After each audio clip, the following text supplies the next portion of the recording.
Peace be upon you. I'm Grandpa Salah. Today I have a small piece of advice that can prevent a big wound.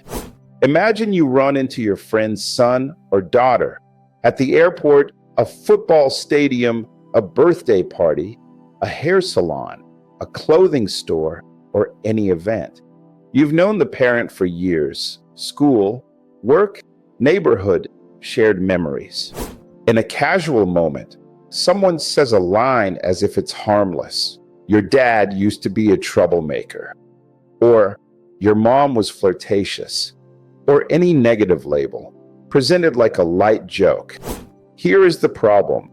Good intentions do not protect you. Because in front of a child, you are not sharing an old story.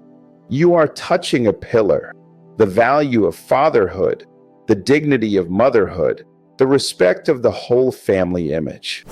The son or daughter may smile, but something cracks inside. How do I see my father now? What if my mother really was like that? Is my home something people can mock? And one sentence can stay longer than 100 good lessons. Even if you believe it's true or everyone knows, it is not your right to deliver it to their children. They did not ask you, and you are not entitled to shape how they view their parents. You may open a door of doubt that won't close easily. A simple rule: when you are speaking to your friend's son or daughter, never say anything that lowers their father or mother. No direct insult, no hint, no joke. Instead of "your dad used to say," "your father is a good man and you were raised well." Instead of digging into the past, ask about the present. How is school? Work?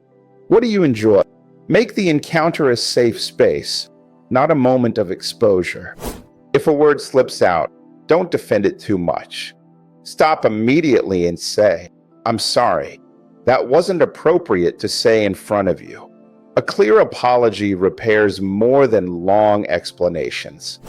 Fatherhood and motherhood are not material for jokes in front of children. Protect the dignity of homes, the emotional safety of children, and the respect of relationships. This was Grandpa Salah. Take care.